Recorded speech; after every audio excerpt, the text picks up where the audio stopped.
Hi everyone, this is Tesher Cohen. Welcome to another episode of the All Things Interesting podcast, where it is my goal to share with you the unique stories of individuals across a wide range of backgrounds, to deconstruct the passion and meaning behind what they do, and to provide you some guidance along the way. On today's episode, my guest is Dan Schilling, a former combat controller and special tactics officer who served in operations such as Gothic Serpent, popularly known as Black Hawk Down. Over the course of the episode, we discuss his work in the Special Forces, his books Alone at Dawn and the Battle of Mogadishu, adrenaline-fueled endeavors, and his thoughts on motivation, leadership, and life. So without further ado, please welcome my guest, Dan Schilling.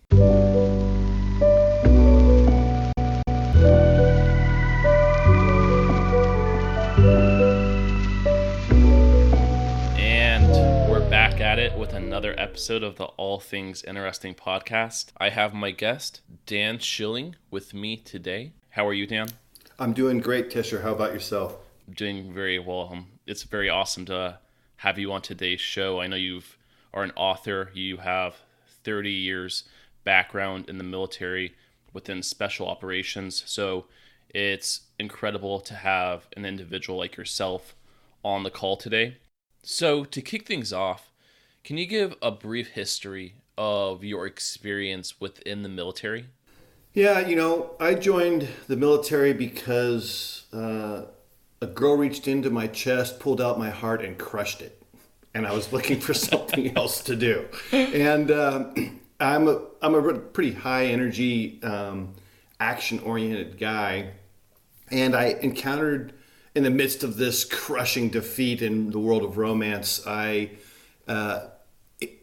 encountered an Army recruiter of all things, and she was a female, and she said, we'll pay you to jump out of airplanes. And it had never occurred to me in my life, and I don't know why it didn't, since I've taken to parachutes like a bird to flight, to jump out of an airplane. But I was so struck by that notion and ready to try something different that I basically enlisted on the spot. And that's how I ended up in the military. But that's not really what my true calling was, because once I got into the military, I was an infantryman. So in American parlance, it's a grunt. The term goes back really to First World War. And so, for me, I enjoyed that. I was a paratrooper, and I carried a machine gun and a rucksack, and you could push your limits. But I met some guys from Air Force Combat Control on a training trip, and these guys told me they were high altitude parachutists, so which was much better than what I was doing as an infantryman. They were combat scuba divers, and I'll never forget this. One of the guys, Pete Neal, he's dead now, but he said, "We also get pro pay." And I said, "Pro pay? What's that?" And he goes, "That's cool guy pay." And I went, "I'm in. I want cool guy pay." And that's how I ended up getting out of the Army and into Air Force Combat Control, which is what my book is about. Much of it is about combat control. And that's how I found my way into special ops. And I never left in a real sense. I got out of the military at one time and started a business, and then came back to the military. But inside special operations, what's resident there, and is a very common theme, is that most individuals in special ops have a healthy disregard for authority. You wouldn't think in a structured hierarchical organization like the military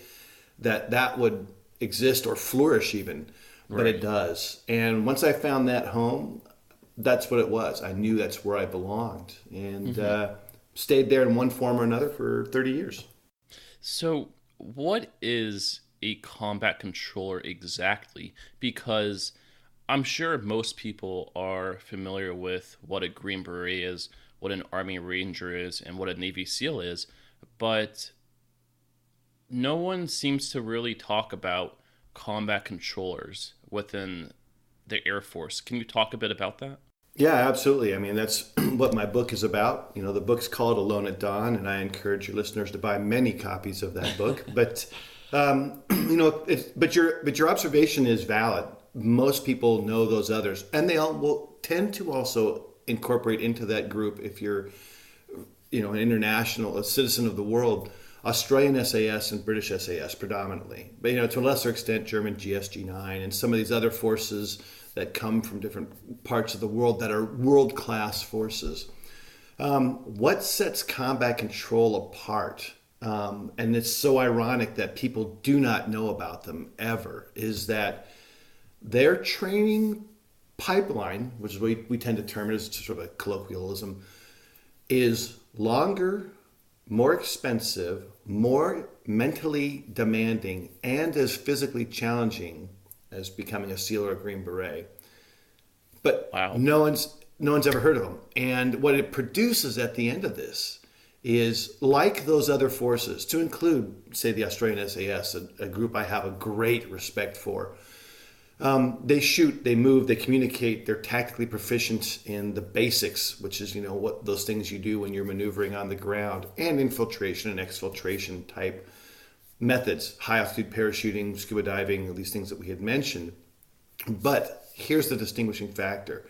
Their expertise in wielding and directing the choreography of a symphony of Airpower is preeminent. Nobody has the skills they do to bring what is, in fact, the most lethal power on a battlefield, modern airstrikes,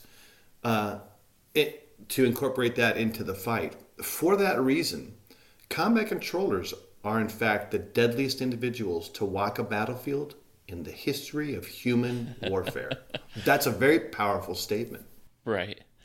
So what does that mean exactly, to coordinate the symphony of air power in the battlefield? Well, say you and I are in a gunfight, and you want to be a SEAL or a Green Beret. What do you want to be, Tesher? Green Beret. Oh, great choice. Most people say SEAL, so that's really cool. Kudos to you. Okay, so you're a Green Beret, and I'm a combat controller. And we're in a gunfight, and it's not going well, which often happens in gunfights. In my experience, bad guys don't hold still when you try and shoot at them any more than you do for them. That's what a fight is like. And you are engaging targets. So we're in the hills, picture of the hillside of whatever mountain, wherever you're living, if you're a listener around the world, and you are in a gunfight. And if you're going to shoot at somebody who's threatening your life, so you're trying to defend yourself, and it's literally a gunfight, it's not a pleasant thing. You're thinking in two dimensions. You think near and far, close to you and far away from you, and left and right. Those are the only two things that you're thinking in a gunfight, because you're going to take your gun in your hand and you are going to draw a direct kinetic line, point to point, from you to that target. And that's near, far, left, and right. And you're going to reach out with one bullet at a time and connect to that individual. That's how you think. Combat controllers do not think that way on a battlefield. They don't even think like anybody else, much less operate. Because for me as a combat controller, I'm thinking near and far, left and right, and I'm thinking up and down and time. I think in 4 dimensions. I function in 4 dimensions. Everything about me takes place in this great symphonic hall of space that is 4 dimensions, because I am coordinating aircraft that are moving anywhere from 560 knots or miles an hour, it's better, around 600 miles an hour, from 30,000 feet down to helicopters that are flying 10 feet over the ground and shooting targets 20 feet away from me. And I have to be able to understand and think in that dimension. It's an amazing way to look at the world in a battlefield. And I bring all those dimensions to bear to connect a lot of firepower to a single point on the earth with precision at exactly the right time in a way that no one in history has ever been able to do. When you say with precision, are you speaking in terms of laser designating certain targets on the battlefield? So when an aircraft does a flyover, they know exactly where that target is? Yes. And sometimes. It depends on what you're talking about, because we're not always using lasers. The real artwork, why it separates them from everybody else, is your ability to talk an aircraft without a laser onto an object. If I'm flying at 30,000 feet and I'm trying to put a target into the entrance of a cave on the side of a mountain, that's a very challenging physics and telemetry problem. And there's atmospheric challenges. There's a lot of things that go into this. There's visibility, there's masking by dust or smoke or clouds, you name it. That's really, really challenging. So how do you get somebody to do that? But to give you an idea of real precision, a friend of mine who killed Uday and Qusay Hussein, Saddam Hussein's sons, two men who deserved to die terrible deaths because they would torture and abuse women and terrorize people. These were not good guys. He killed them not by blowing them up, but by putting a bomb, and his name was Mike, and he was a combat controller. And he put a bomb through the upstairs right-hand window of a building with an airplane going 600 miles an hour. And he overpressurized, because of his expertise in understanding these things, and we can come back to that in a minute, what the effects of the type of precision munition he was going to use, because there's hundreds of types of munitions, and you have to understand them all, that he could overpressure that building. And what killed them was the pressurization, not an explosion like you would think in a movie. And so if you see pictures of them post-mortem, their faces are all inflated. It was the pressure. That precision to do that is remarkable and unique in all the world. But there's another aspect of combat control I'd like to draw your attention to, or listeners, and that is this. War is an ugly business. I've been in gunfights. It's not something that's enjoyable. It stays with you for life, like any traumatic experience, an assault or a car wreck. But the great thing about combat controllers is the balance that they bring to U.S. engagement, and that is this. On the one hand, they're the deadliest individuals to walk a battlefield. On the other, they are often the first of the world's first responders. They respond in a crisis because they are, in fact, austere air traffic controllers. And they're certified air traffic controllers. We go through air traffic control school, which is months of pretty significant mentally taxing, type of tasks. They are the first to arrive on behalf of the world. So here's an example.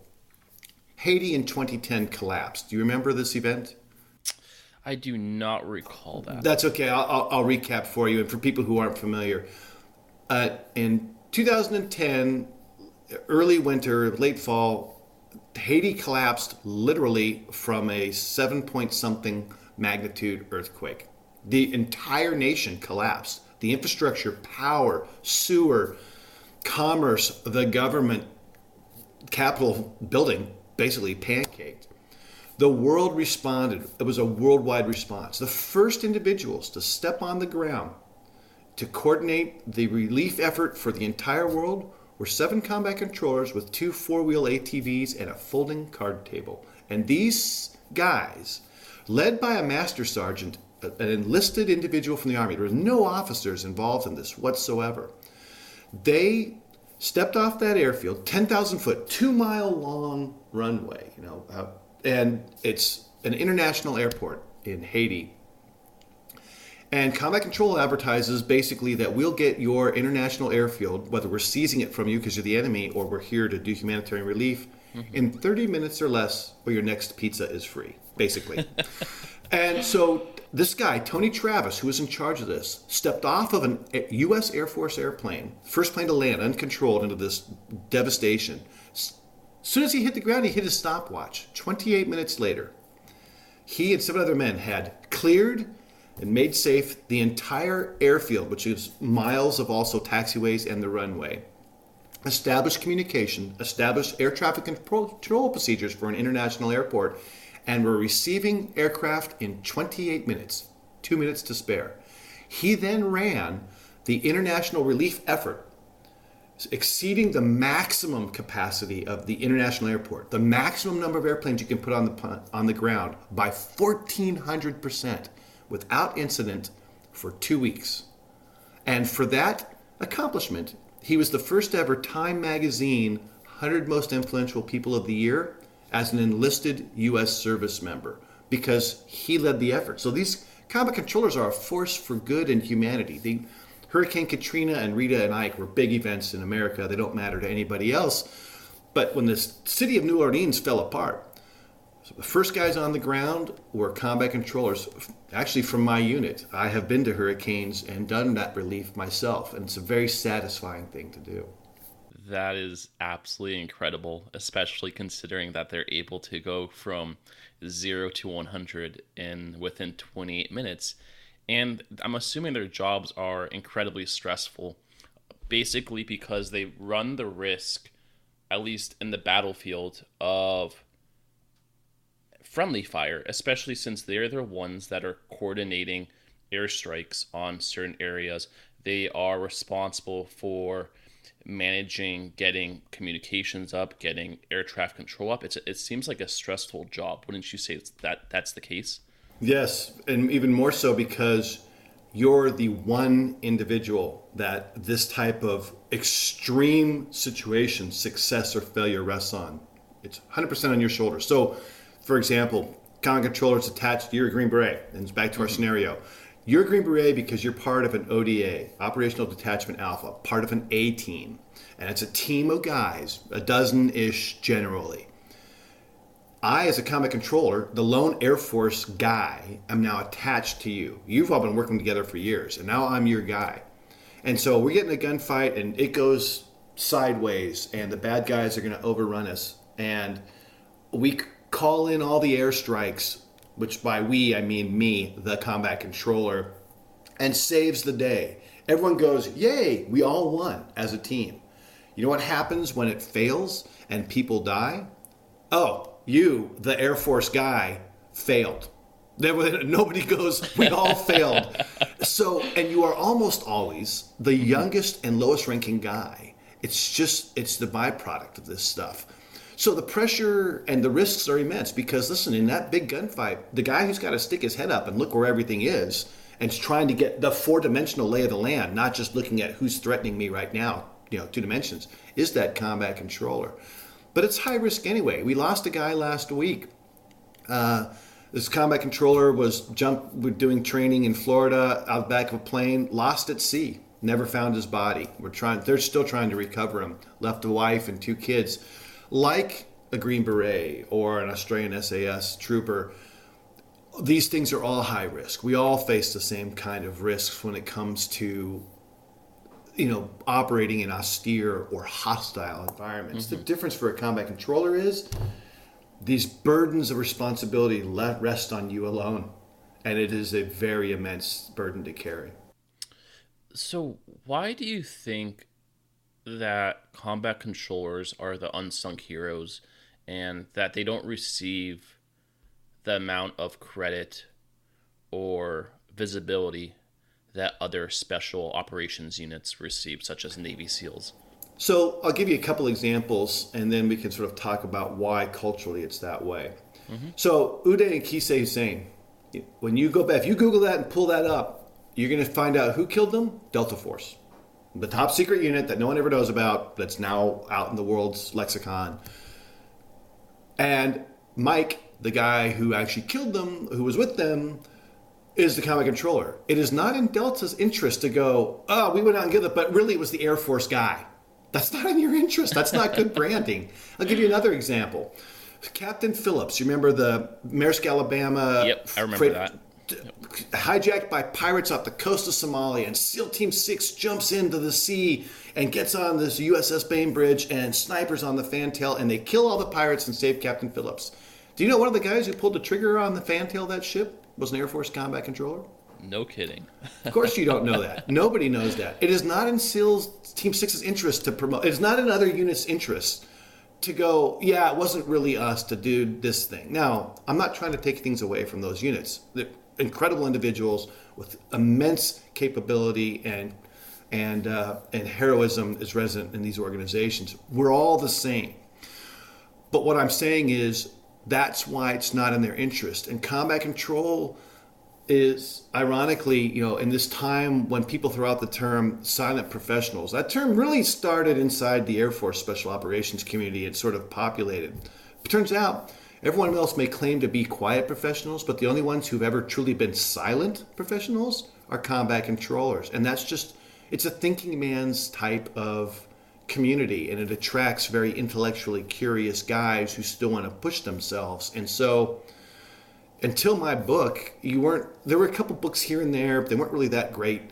this is the first real mainstream book that has pushed this narrative to say it's time for these guys to get the recognition they deserve. Because they're not, again, going back to these humanitarian responses.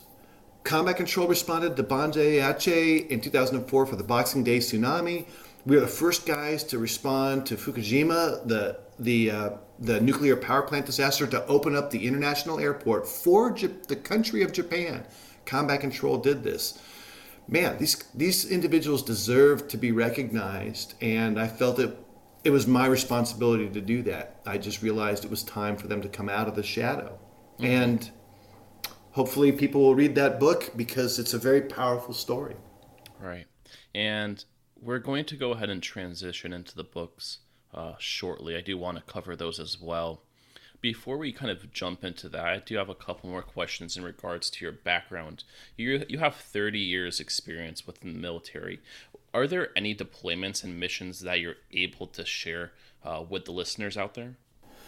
Well, the reason that you and I are talking is usually one of three things. It's either my book, the fact that I have the world record for most base jumps in 24 hours, or I was in Black Hawk Down.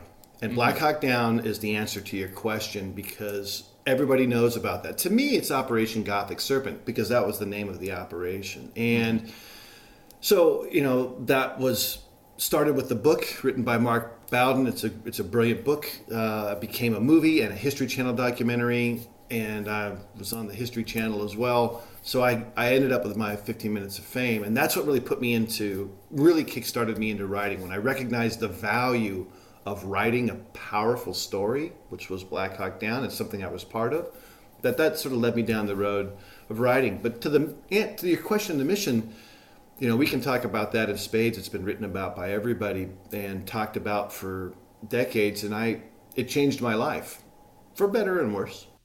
And we're going to go into more detail later on. I want to cover Alone at Dawn prior to that. But before we kind of segue into the details of not only Alone at Dawn and the Battle of Mogadishu, can we talk a bit about what would you say your biggest takeaway from being part of the military was? That you can push yourself beyond even what you thought your perceived limits were.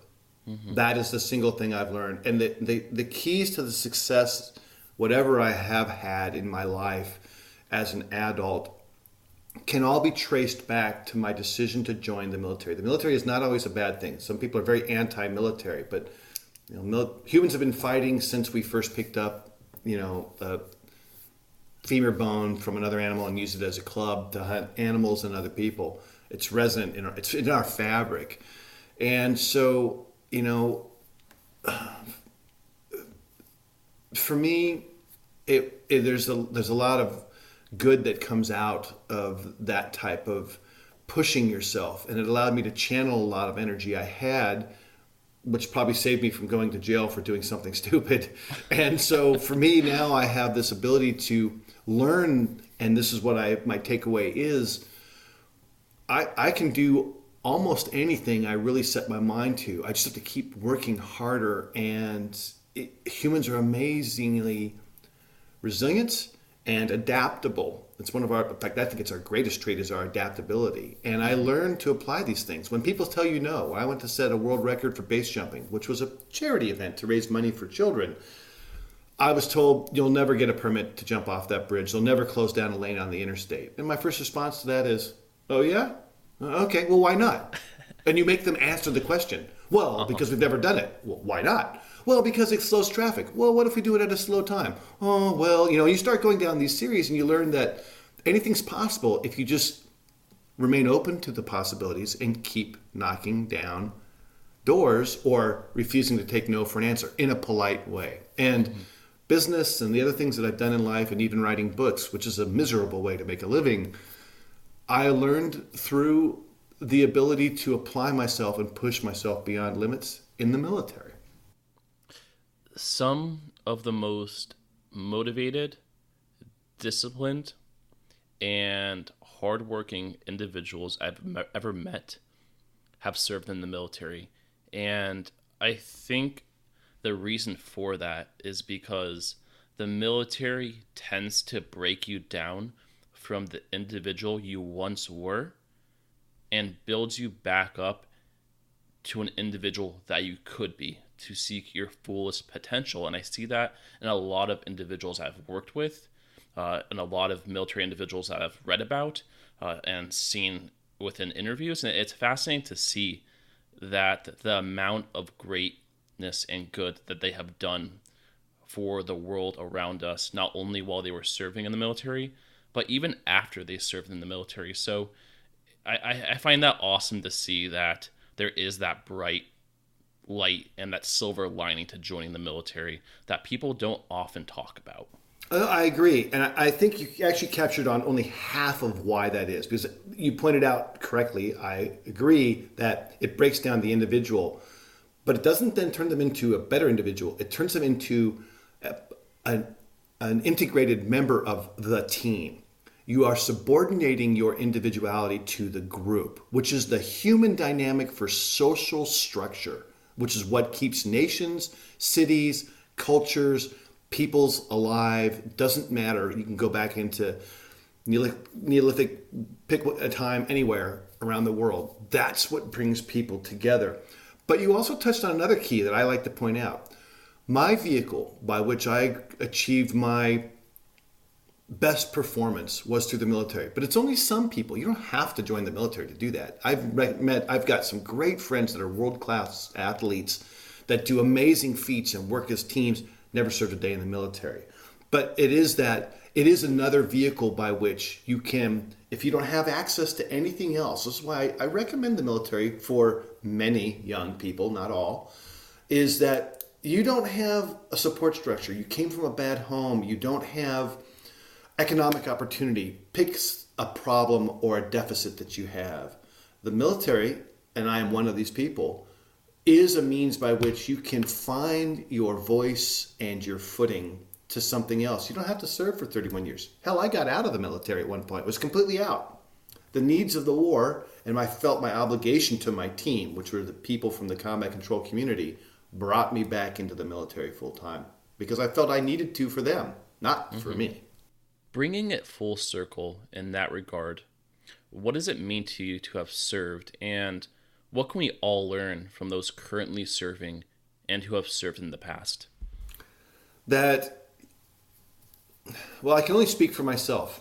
I cannot speak for all the U.S. military or military people from around the world. For me, it's the best and the worst, and I know that sounds cliche, but it's this. I regret in the course of my duties that I had to kill people. I don't even know those people. I did what I needed to do, and in a gunfight and circumstances presented to me again, I would do the same. I regret that because that never goes away. As a human, I'll carry that for the rest of my life. On the upside, I have saved the lives of fellow teammates in gunfights. I have rescued people in need which had nothing to do with conflict, both Americans and non-Americans. I take great pride in having helped save people or, improve their lives in whatever capacity that I have done. All of that has come through my time in American Special Ops. And Somalia is another great example of this. America gets bashed around the world, rightly and unjustly, alike, depending on the circumstance. But Somalia is exhibit A for why America is often still a force for good around the world. And it was military power. We went to Somalia in 1992 to stave off starvation for hundreds of thousands of people. There was no economic value to the United States to do this. There was no, impetus that, hey, we're going to get credibility or, whatever you're going to do. There was no leverage to be applied that the U.S. could gain. It was simply that we were there to do it. And USAID, which is a government agency that provides aid around the world, to see bags of food delivered to people in Somalia, as I have done, that says, stenciled on this bag, from the American people, is a source of great pride for me because, America does take a leading role around the world and has since the end of the Second World War when it really rebuilt Europe through the Marshall Plan. And that was the architecture that kept the world sort of in structure through the Cold War and all the way to the Arab Spring. It's disintegrating now. We don't have to talk about that. But for me, that is, man, I take great pride in the fact that we went to Somalia to help people. There was no other reason to go there. Well, it's incredible the amount of influence the military has had, both good and bad as well. It's amazing that the sacrifices that the men and women make in the armed forces, how much influence it has had on the world as a whole. And I think it's important for people to recognize that. So yeah, as we kind of shift into your books, Alone at Dawn and The Battle of Mogadishu, I just kind of want to first off say thank you for your service and for writing these books. I think it's incredibly important that people read these and to understand not only the sacrifices that the men and women make, but to understand the realities of what goes on in conflict and in these certain situations. So thank you for that, Dan. Oh, no, it's really not my pleasure to have done them because they were really, writing books is hard work. But I'm honored to have been able to do it and that it's had an effect on anybody. I still personally find it remarkable that anyone wants to read anything that I have written. So, So now I'd love to shift into the main reason we're all here, and that is to talk about your book, Alone at Dawn. This is the first book of the two you have written. And I want to preface that I would love to save the details of the book because I want to encourage listeners out there to go out there and purchase a copy and read it for themselves. So we'll keep this relatively high level for our conversation. But can you talk a bit about the story behind Alone at Dawn and Medal of Honor recipient John Chapman? So yes, the book is a parallel narrative. It is the evolution of combat control as we've talked about. So we won't bog down on that. But what I did was I overlaid that or integrated that into the arc of John Chapman's life. And John Chapman was an Air Force combat controller, an American service member, and he is the first U.S. Air Force Medal of Honor, which is America's highest medal, in half a century. What makes his story so remarkable is in March of 2002, he was on a mountain in Afghanistan called Takur. It's March, it's below freezing, it's knee-deep snow, and they are there, John and a handful of SEALs from SEAL Team 6, to be behind enemy lines, which is where this hilltop was, to call in airstrikes. So in fact, as we've talked about earlier, Tesher, SEAL Team 6 was sort of running the mission, but it was a combat control mission. Calling in the airstrikes is what the mission was for, and that was John's job. In the course of their insertion, and there's a lot of a backstory that I won't get into about why this was a bad idea to go to this mountain and the way that the SEALs planned the mission. But they found themselves going to this mountain, and one of the SEALs fell out of the back of the helicopter into enemy hands, where 24 hardened Chechen and Uzbek fighters were on top of the summit of this mountain at 10,000 feet. He was killed by the enemy, put up a fight, wasn't going to be successful, and they killed him. But John and the other SEALs went back to rescue him, and when they came back to the mountain with the SEALs, and the enemy now knows they're coming back to rescue a guy, John Chapman basically charged uphill in knee-deep snow at 10,000 feet in the dark into point-blank fire and killed the enemy combatants that were in a fortified bunker and saved the lives of the entire SEAL team he was with. In the course of doing that, he got shot twice in his torso, mortally wounded, and fell in battle. The SEALs, under withering fire and outgunned by many people, with another wounded guy, actually two wounded guys, made the decision to retreat. The team leader made this decision. And they thought John was dead, and they retreated, leaving his body behind, along with leaving behind the body of the guy they came to rescue, who they never found, but we found later. They retreated from the mountain, leaving John for dead, and he wasn't. John recovered on the mountain in the dark alone, surrounded by the enemy, with no idea where his SEALs are, and then Having this first action he did, charging point blank and saving them, qualified him for the American Medal of Honor. Alone now on the mountain in the dark, he survives hand-to-hand combat, charges by the enemy, rocket-propelled grenades, machine gun fire. He fights for over an hour. As the sun comes up, and he is now in the sunlight, and his advantage of darkness, because the American troops all had night vision and the enemy did not, John Chapman hears a helicopter coming up a mountain. There's only one place it's coming, and it's Taker Gar. But it's not coming for John. He's had no communication. He had been calling out on the radio, and another combat controller and some Delta Force troops who were 3 kilometers away heard him. But the SEALs that had left him behind and the helicopter coming in, no one is talking to John. And John knows that the helicopter's coming back to the mountain and that he's in this bunker. He's now been shot probably between 10 and 12 times. Ultimately, he got 16 penetrating and shrapnel and gunshot wounds. He's fighting, he's bleeding, he's mortally wounded. He's in the process of dying. Here's what's so remarkable about this man, and I'll tell you some more about him in a moment, the person he was.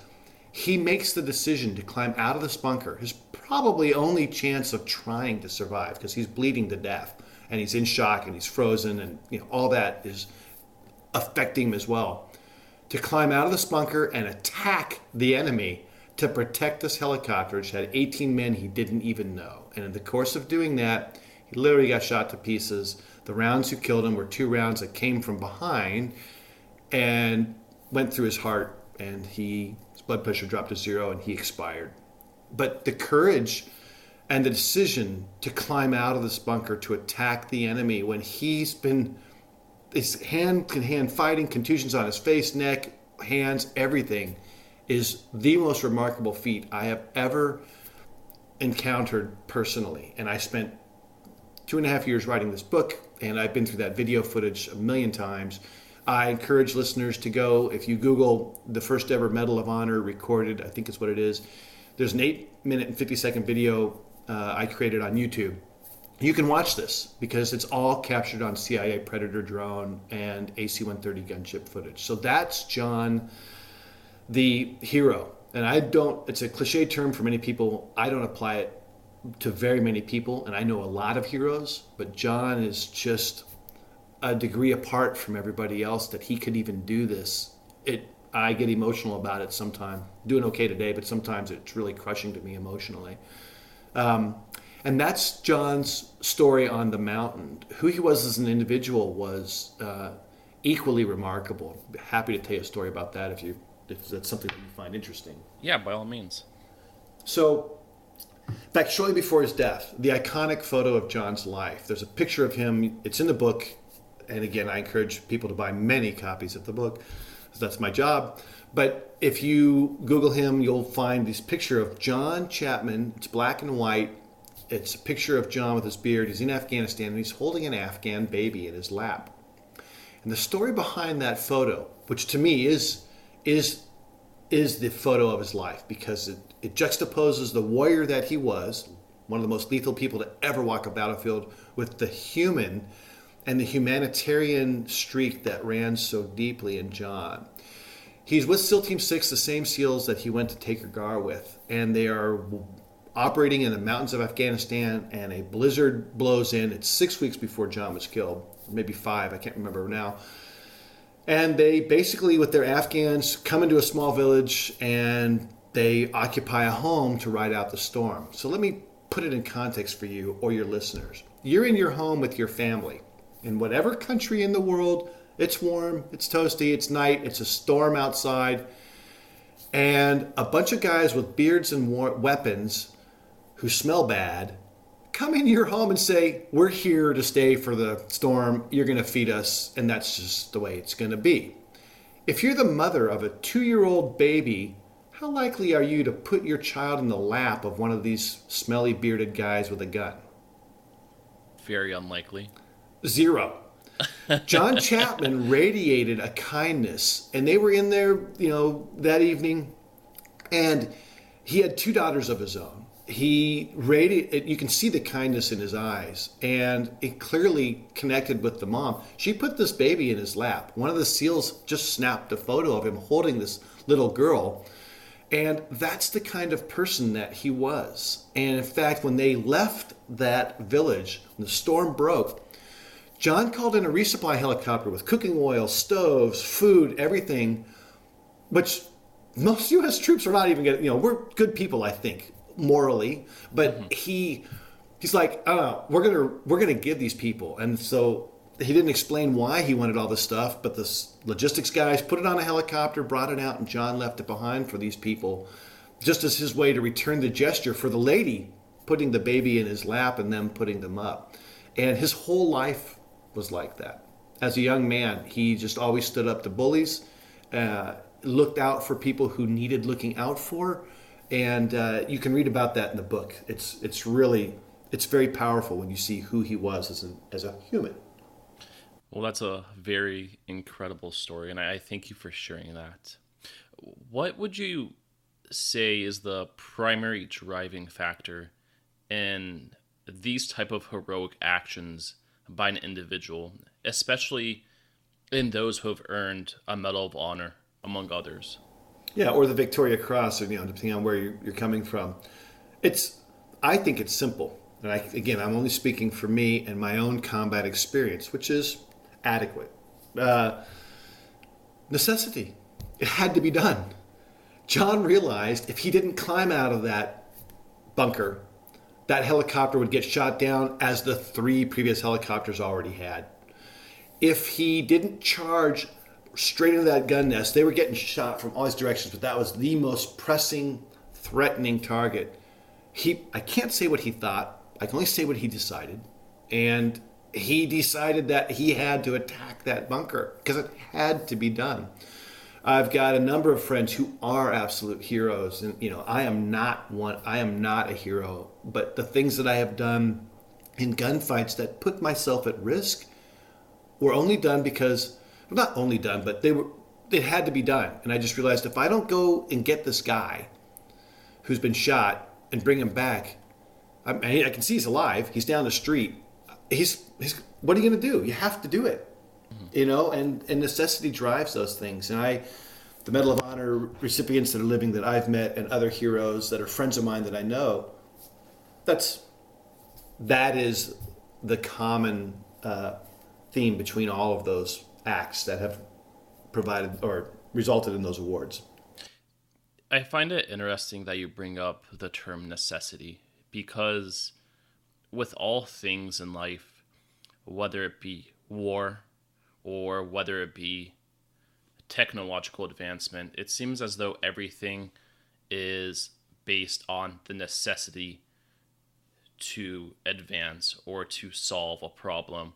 So whether there is a strain of a virus that is impacting millions, I think necessity, like you mentioned, is the big driving force behind the actions of not only individuals, but the masses as well.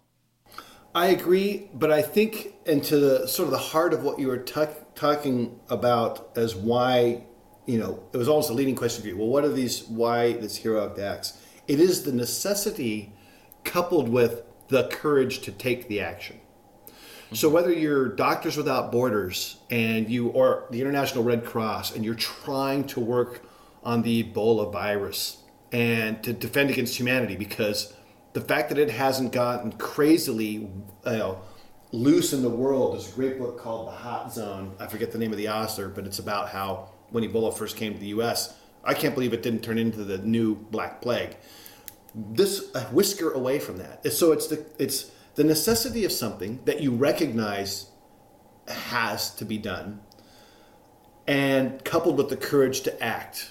And, Bill and Melinda Gates, they're an example of, hey, we're going to commit, I don't know how, billions of dollars, however much money that cat's worth. But, the Gates Foundation is a force for good. They're trying to eradicate entire diseases, some of which have come back, polio and things like this.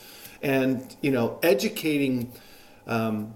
education in Africa is one of the best things the world can do for an investment to, guard against overpopulation, because birth rates there are still so high.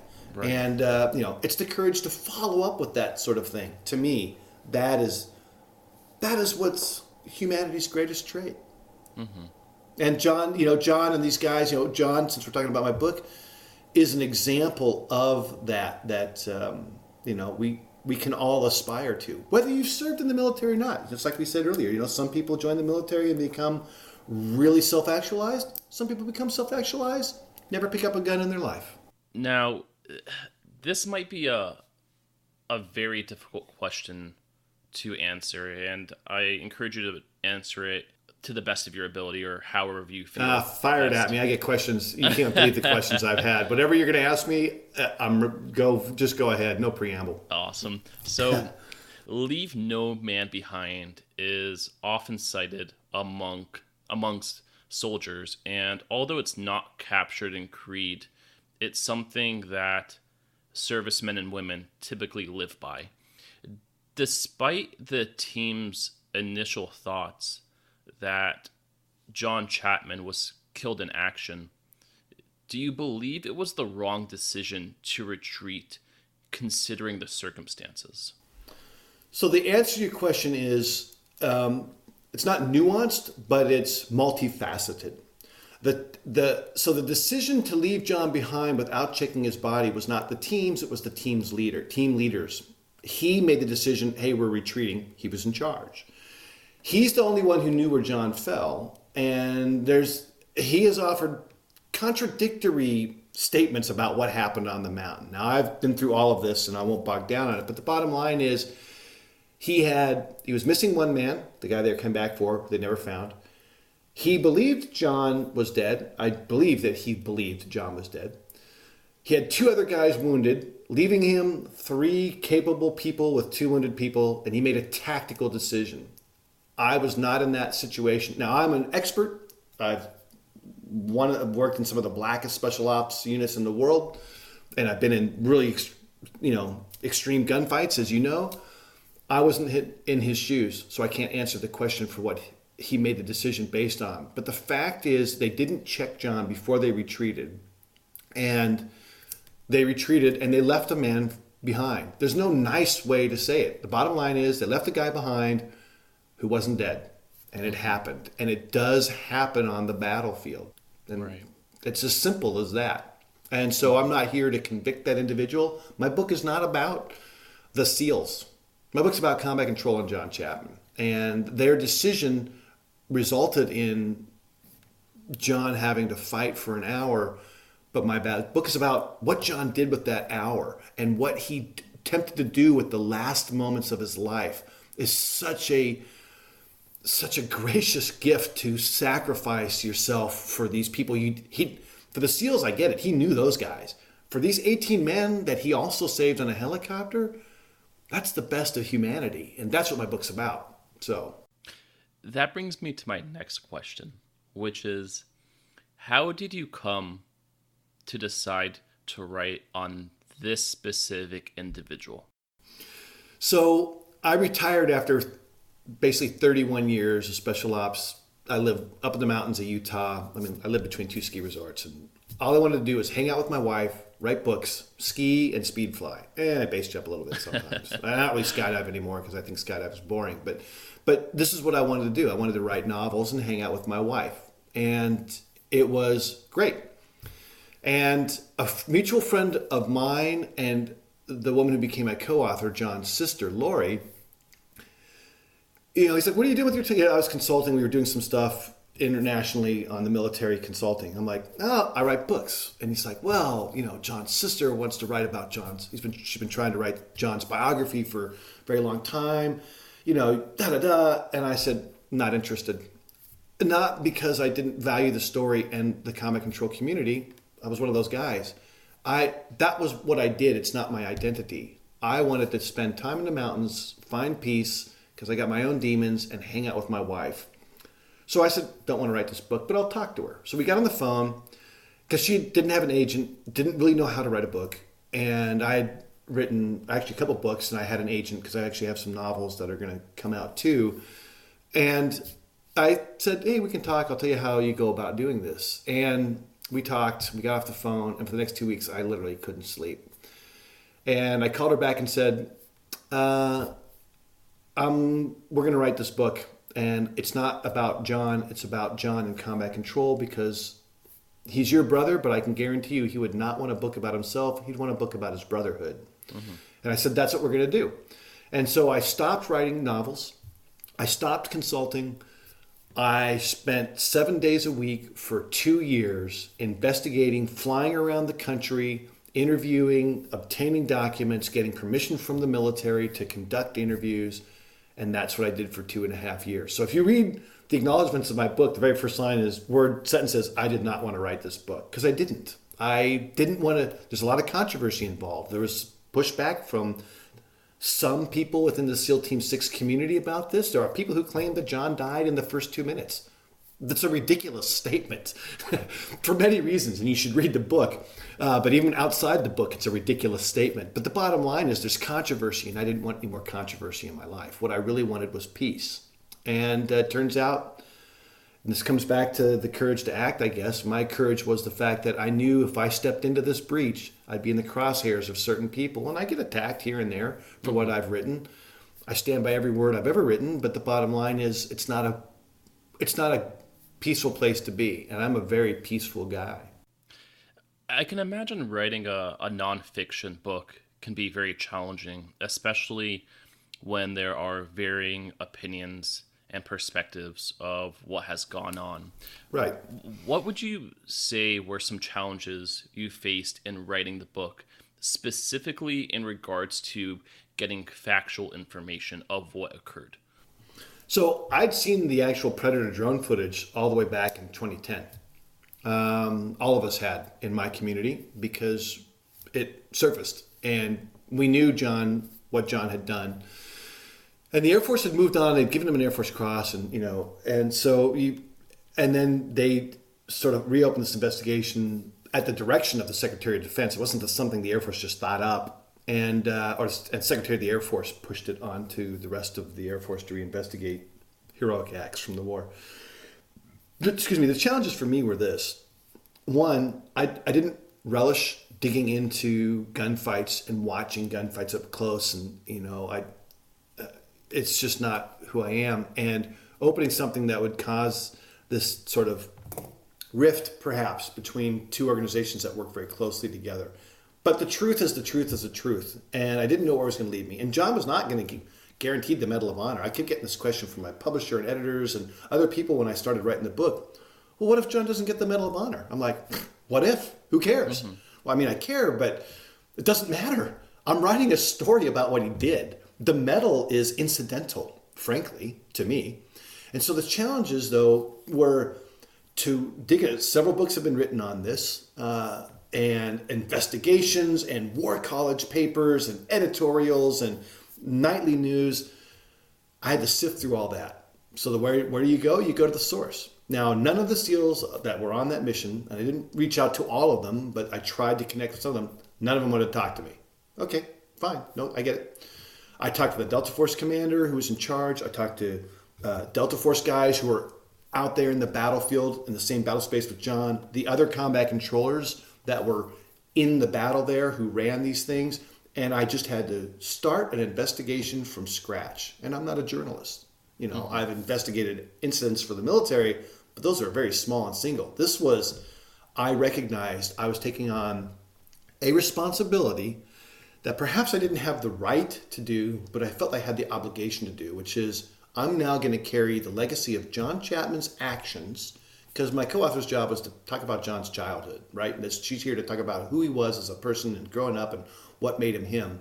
But for John Chapman's heroism and the combat control community who had never been in the spotlight. And so I don't have the right to put them in the spotlight either. But you know what? SEALs get a lot of credit. Deserved, but sometimes inflated. And they have a great branding mechanism in place. I mean, they brand better than anybody. And you say SEAL, everyone knows exactly what you're talking about.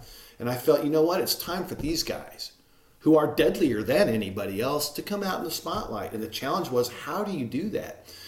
And so I chose to, and this is back to the challenges, I chose to start the combat control story at the same time John started in 1965. In fact, combat control predates both SEALs and Green Berets because we were created in 1953 and SEALs and Green Berets were created in the early 60s. And so that's a challenge. And that's why I worked 7 days a week. I didn't take a vacation. My first vacation in 3 years was last month. Wow. Yeah, it's been long. It's been a long road, and it took a lot out of me. And, I've had offers to write other books about military things, whatever. And I'm like, I'm not interested, man. Don't want to do that. I want to write novels and hang out with my wife. And I sold my next nonfiction book, and it's basically how to stay safe when you're traveling and when you're alone and that sort of thing book. But that's different from the military.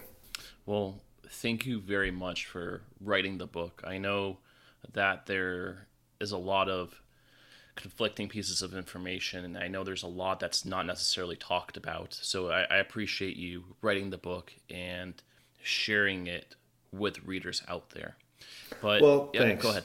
No, I was going to say that thanks, because again, for me, I mostly steered away from the conflict in the aftermath and the events that went from 2015 till when John actually got his medal in 2018. For me, that's not what the book was about. So there's a lot of things that happen in the background that are by omission, because this book is about these wonderful and most deadliest individuals in the world, and the exemplar of those traits that was John Chapman. And that's what this book is about. And it's why it's so powerful. It's not a military book. It's not for military readers. I mean, if you don't like military anything, then don't buy the book.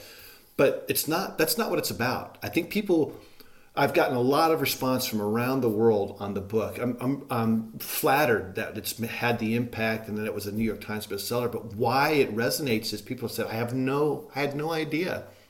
And it's a positive thing. And it's a very powerful story for people who aren't military readers. Now, I hear there is a movie in development that depicts the events that occurred.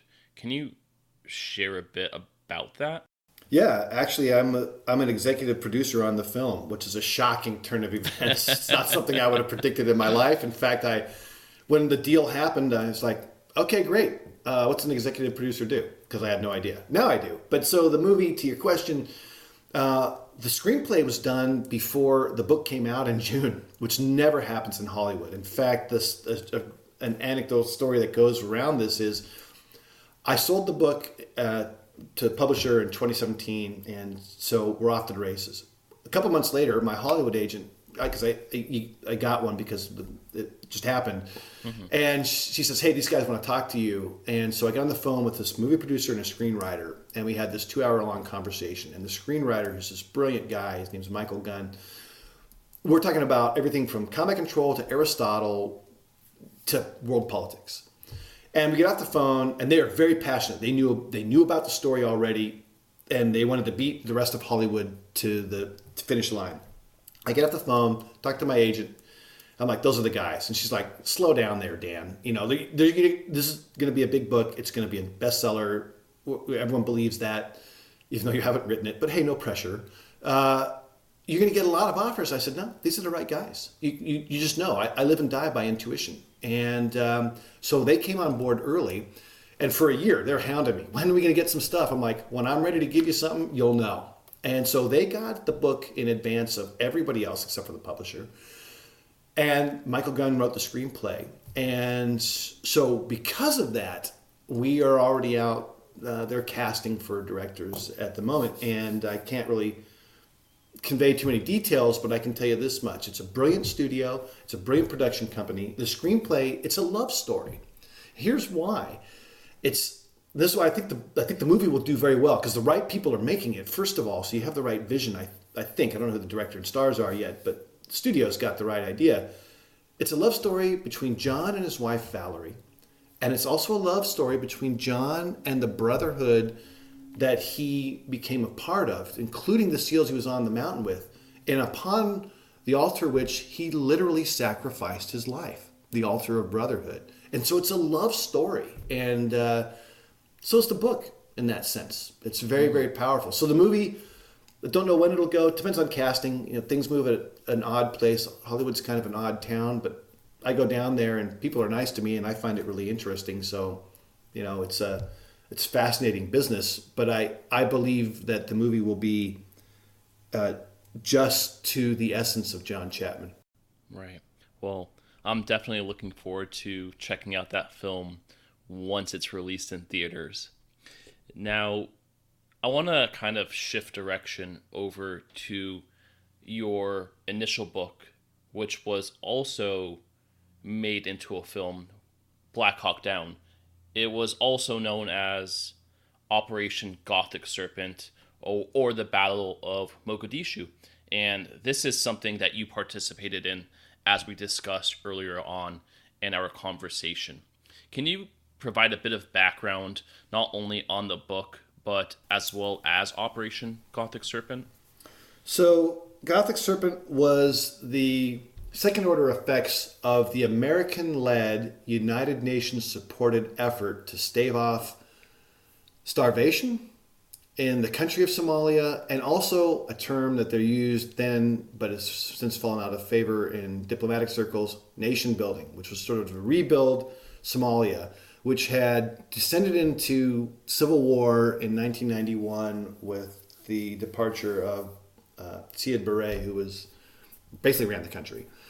And four major clans were fighting it out, clan warfare, and food as a weapon, starvation as a weapon is a legitimate tactic in parts of the world. And the U.S. stepped in, and the United Nations stepped in a lot. And the Somali clans were sort of duking it out with the UN. They had slaughtered Nigerians, they had slaughtered Pakistanis, UN fighters, or peacekeepers, sorry, but they're armed. And so the U.S. called JSOC, and General Garrison, who was the commander of JSOC, selected Delta Force, and with him went the 2-4 Special Tactics Squadron, which is where I came from, the Combat Controller. I was a Combat Controller. And we also brought in a company of Rangers and the world's finest helicopter pilots, Task Force 160th, from the U.S. Army Special Operations. And we went to Somalia to hunt down the guy who the UN had determined was most problematic, Mohammed Farah Aidid, the leader of the Haber-Getter clan and the Somali National Alliance. So we were there to hunt this guy and his lieutenants down and turn him over to the UN. We weren't there to kill him, we were there to capture him. And so that is the backdrop for the operation called Gothic Serpent. Classified at the time because, Delta Force was much more secret back then than it is now. But anyway, we're in Somalia and we're there to hunt these guys down. October 3rd, the event, this was an 18-hour gunfight that came synonymously to be called the Battle of Mogadishu or Black Hawk Down, was a raid during the day to capture a handful of Aidid's Somali National Alliance lieutenants from the middle of the city. And it was a remarkably audacious mission. It's putting 200 guys in the city of 1 million people in the middle of the day and saying, go arrest the chief of police and his 2,000 police officers, pull the chief of police out of a meeting in the middle of the day from his headquarters. Go. Man, that is audacious. But that's what we did. And in fact, people have talked forever, this failure, debacle, pardon the expression, that's all bullshit. This was not only was it audacious, we successfully executed the mission. We went out there to capture these guys, and we did. Mm-hmm. What people tend to draw or have their attention drawn to is it cost us 18 Americans, 4 helicopters were shot down, and probably 1,000 Somalis died because we were under siege. And man, we're deadlier than anybody else in the planet when it comes to a gunfight. So those were the byproducts of what the mission was. So that is Black Hawk Down, and that's the book I co-authored with a friend of mine who was a ranger, Matt Eversman, and a handful of other guys who were veterans. And we just really wanted to do first-person accounts of what you experienced. It's basically, how I spent my summer vacation in Somalia. And so each of us wrote that, and that's the book, Battle of Mogadishu. But the battle itself still resonates around the world. I get questions about it all the time. It's remarkable that it has the staying power it does. Mm-hmm.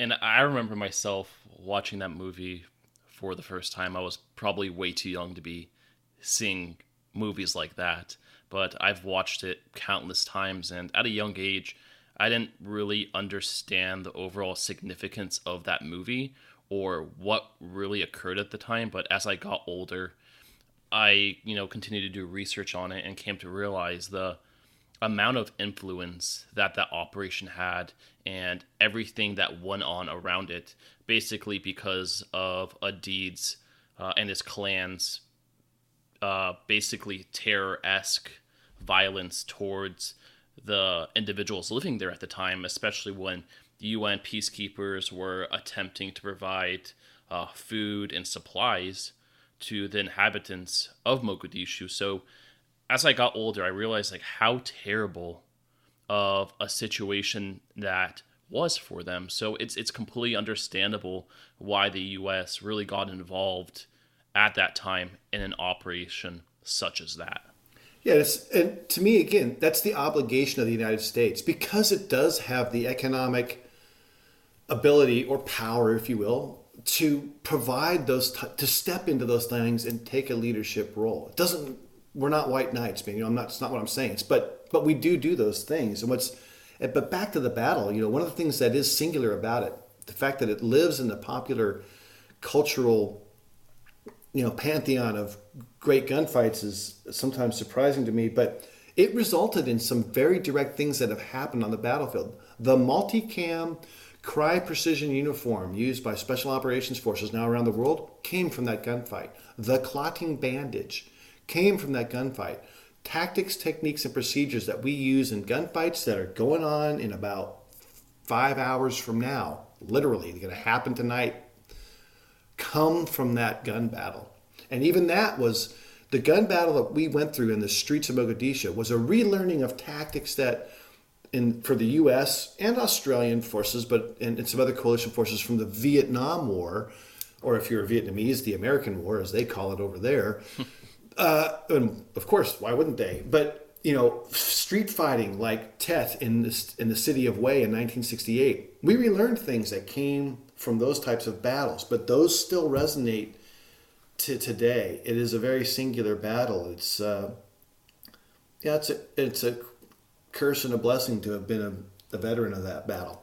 And I believe it, like you said, it isn't the Battle of Mogadishu the largest urban warfare operation that the U.S. had conducted since the Vietnam War?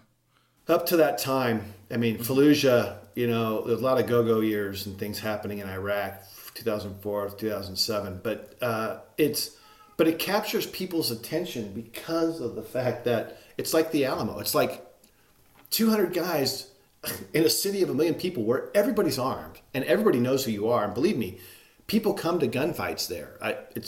It was a different time. It was the circumstances that drove it, but there were so many people. I ran out of ammunition. I took ammunition from dead and wounded guys. Wow. It's an event that just seems to have a life of its own. I don't know how else to capture it.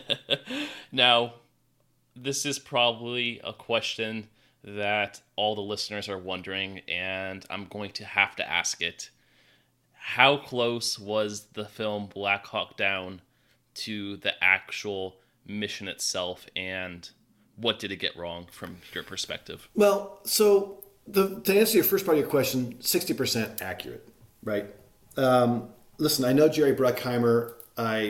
He's a friend of mine, but I consulted on the movie. I've seen him a couple times since then, and I am grateful to him because the movie he created, because he was a lot of the vision behind it, and Ridley Scott is a brilliant director, and to bring it to screen, it didn't produce one of the two predictable results from Hollywood movies up to that point that usually involved U.S. military. We are so traumatized by our experience, we're shells of the people we were, and we can never recover from life. That's not true. It's not how it works. Some people get devastated. I'm not taking away from PTSD, but that's not how it really works. Or we're misogynistic, knuckle-dragging, automatons who just fight, which isn't true either. Special operations people have to be really smart. You have to be really smart people to get through the kind of training we get through. It attracts smart people. So he didn't do that. So I'm grateful for that. But, the movie itself, I knew how it ended. I saw it once. I watched part of it a second time some years ago, and that's enough. That's enough for me. But it's very graphically realistic. That's what a helicopter looks like when it crashes. That's what an RPG looks like when it's shot at you. They did a really good job with that kind of stuff. That was impressive. But at the end of the day, the real mission, there's like 30 key people. When you do a mission that complex with literally there's 300 combatants on our side, on the ground, in the air, combat controllers, rangers, Delta Force guys, medics, ISR, surveillance platforms, the helicopter crews, and how the gunships, helicopter gunships, all that. In reality, these are very tightly choreographed things run by experts, and there's a lot of key people. In a movie, to answer your question, and apologies for the preamble there, you can have 3 to 5 main characters, ideally 3, because that's all an audience can follow. Mm-hmm. So what happened in the movie is you get these super characters that, when in real life is 5 people, in a movie is 1 guy. So Tom Sizemore plays a character who really represents like 3 people, because things that happen to him, and he's basically playing the Ranger commander on the ground, at least for the first part of the effort, was, in reality, things that happened to that character were some things that were things that actually happened to me if you read the book, and other people. And the same thing happens with other folks. Like, I forget the Delta character's name, who's the Delta hero. He's like 5 Delta guys that I knew. So that's what happens, and you distill it. And it's a dramatization, and you have to look at movies that way, I feel. A lot of veterans get upset about what Hollywood does with movies sometimes, and rightly so in some circumstances. But at the end of the day, a movie's never going to be reality anyway. It's a dramatization. And John's movie will be a dramatization of John. Not everything in there is going to be accurate. Trust me, I assisted with the screenplay. Michael wrote it, but and I've read it a lot and been through edits with it, and it's a movie. It's not a documentary. Mm-hmm. So anyway, I think Black Hawk Down is a movie. It seems to resonate in the public's mind too, and I guess for that I'm grateful, because it allows people to remember the folks who were the guys who died on our side, and the loss of life on the Somali side. For the combatants who were looking to kill us, I don't mourn those people, but people die in conflict, and it's never a good thing, as I mentioned earlier. Mm-hmm. I recall a scene near the end of the movie where a bunch of Delta Force operatives are holed up in a building, and it's nighttime at that point. There's a scene in which I think they designate a roof of a building for a group of Little Bird helicopters to go about taking out the militants on top of that building. And this kind of reminds me of your role as a combat controller while in the military. Is that something that resonates with you as kind of the role you held during that mission? Yeah, because really there were, on the initial mission going out into the battlefield, there was a combat controller with Delta, there was another combat controller with the Ranger blocking force, and there was a Ranger combat controller with the headquarters of the Rangers on the blocking force, which was me, the third one. And the guy, so in reality, that scene, I can't recall the scene. I saw that movie in 2001 or something, mm-hmm. and it's not like it's like I said, I know how it ends. I'm not going to go watch. It's not a movie I want to watch, but it's the guy who in reality would have called the airstrikes you're talking about. His name was Jeff Bray. He was a combat controller. We were teammates together. He's a friend of mine. He's dead now too, like so many others. And he's the guy who would literally be calling that. So it wasn't. This is the problem with combat control, right? Combat control is not mentioned in the movie Black Hawk Down at all. In fact, there's a medic who's an Army guy they call Wilkie. Well, Wilkie is really Tim Wilkinson, Air Force Cross recipient, the highest medal you can get from the military. He's my best friend. He was a PJ, Air Force Pararescue trauma medic, in essence, for purposes of the battlefield, and also crash rescue expert. So we're not in the movie at all. And I like Jerry Bruckheimer, but it's like, hey, man, we got shortchanged there, buddy. And so that would have been Jeff Bray, who in reality was calling those, because Jeff Bray earned a Silver Star that day and night during 18 hours of gunfight, developed an ingenious means to mark the friendly positions. I won't go into the classified aspect of it because it was pretty brilliant and it's not something you want to share with people, but he thought it up on the spot because he's one of the greatest air power people in the history of human battles. Oh, that's absolutely incredible. Yeah. So this might be this is a two-parter question, actually. Do you believe the mission should have continued, or was it the right move for Clinton to pull us out of Mogadishu? And then, secondly, do you think that the U.S. became more hesitant to become more involved in conflicts such as the Rwanda genocide in 1994 due to the actions that occurred in the Battle of Mogadishu? Well, those are easy questions to actually answer. The answer is the mission should have continued. Why were we shedding blood, ours and Somalis, to bring Muhammad Adid to heel, if you will? Because he was abusing things and terrorizing fellow Somalis with starvation and food as a weapon.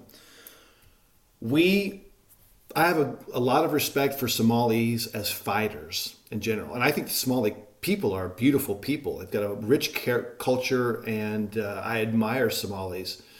But should the mission at that time have continued? Listen, we killed 700, 1,500 people. No one will ever know. We lost 18 guys, and they were dragging our dead brothers in arms through the streets naked. This is high consequence. They were so scared we were going to come out and just devastate the city anywhere we went, because that's what we did that night.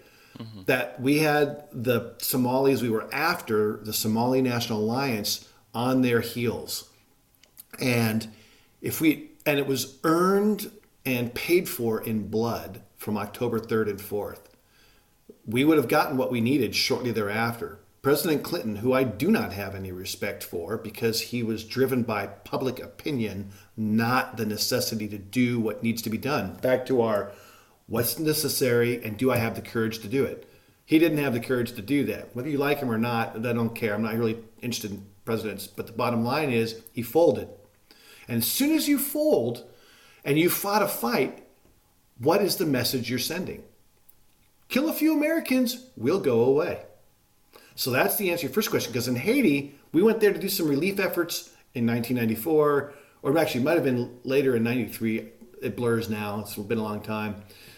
And mobs at the dock turned away the U.S. ships that weren't pulling in armed for gunfight. It was just like, okay, we'll go, yep, Americans are going to go away. Now, nation building, the term, is when it fell out of favor, was immediately after that, because for 5 years, U.S. foreign policy was driven by the remember Somalia mantra. Let's not do that again.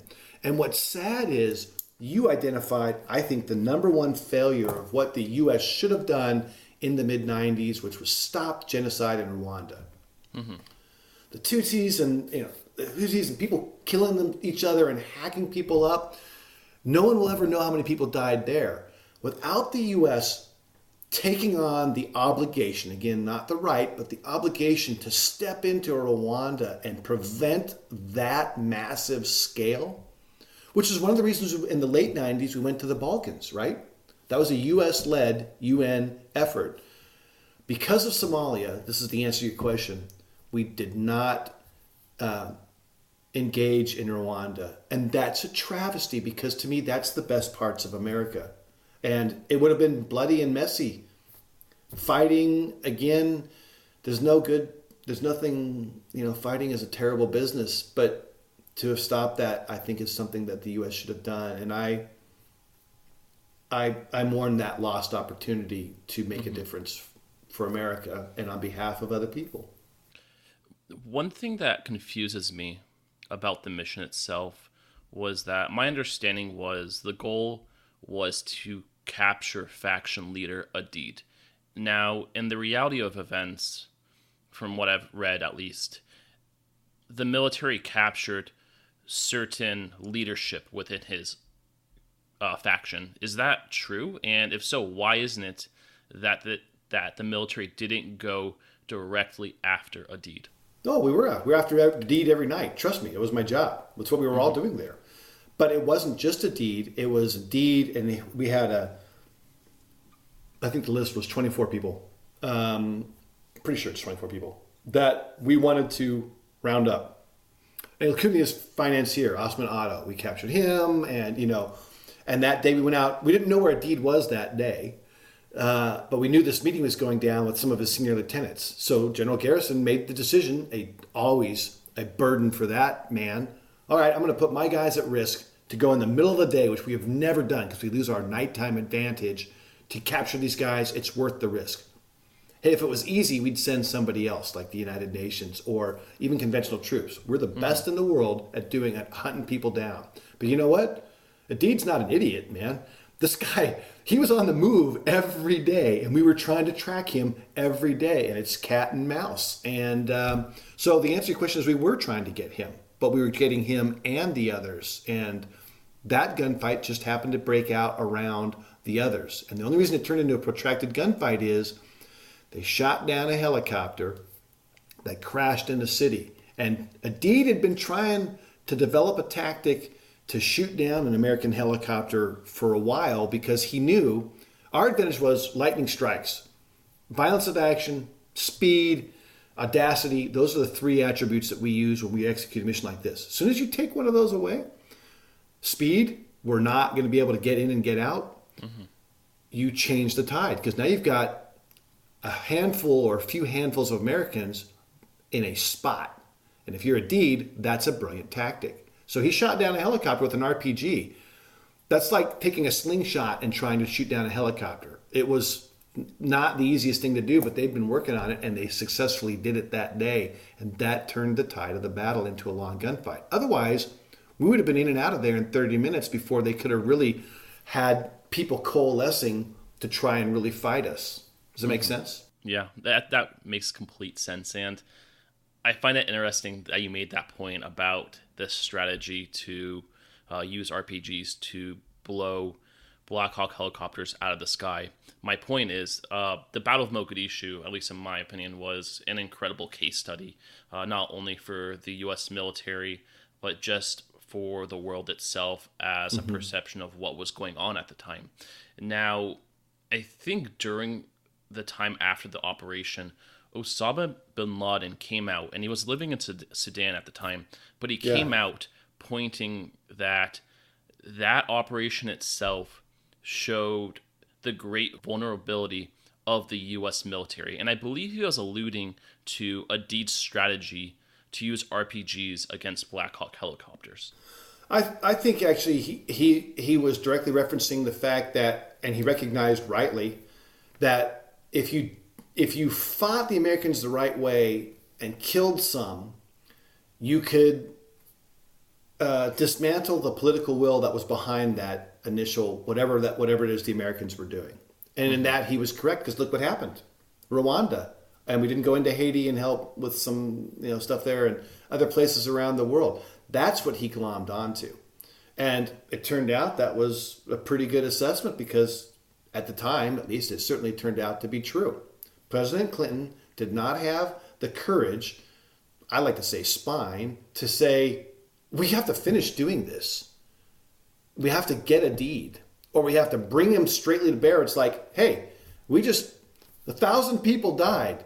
Do you want us to do that again when we come and get you tomorrow night? Or do you want to come and give up power or come peacefully? We had the advantage. Man, we could go. They then realized in that gunfight, the Americans, who were very different from the United Nations, they figured out by that time, because the word got out, it was Delta Force, not just Rangers. We'd go anywhere we wanted, day or night, and do anything we felt had to be done, and we could do it. You don't think if you're a deed, you're like, I better recalculate my odds here? Right, man. But as soon as you go, we don't want any more bloodshed. God, no wonder the Somalis, rightfully so, it's like, we kicked the Americans' ass. They lost the gunfight, but they won the war. I honestly think the Battle of Mogadishu, in retrospect, tends to set the tone for decades of foreign policy Oh, yeah. and how other countries, such as insurgencies in Afghanistan and Iraq, viewed the American forces as they engaged in the recent war there. So it's kind of incredible to see how that was kind of like a turning point or a pivot towards how things kind of played out in the coming decades.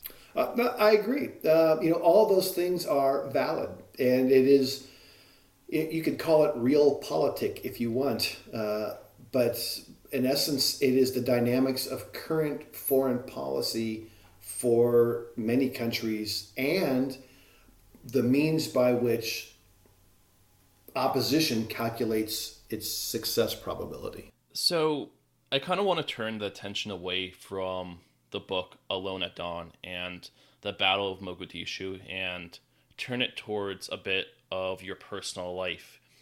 Now, I'm personally not a connoisseur of skydiving or adrenaline-filled activities such as speed wing flying or anything of that nature. So I have to ask, what was the moment in your life that you realized you were an adrenaline junkie, so to speak?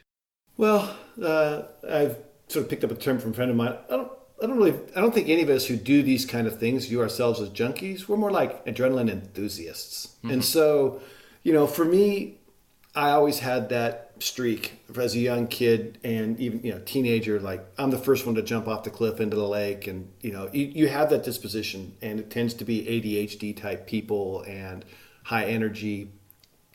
But, so there's that streak. Now I'm closer to 60 than I am 50, and for me, that sort of I've burnt that out through combat and a lot of these activities.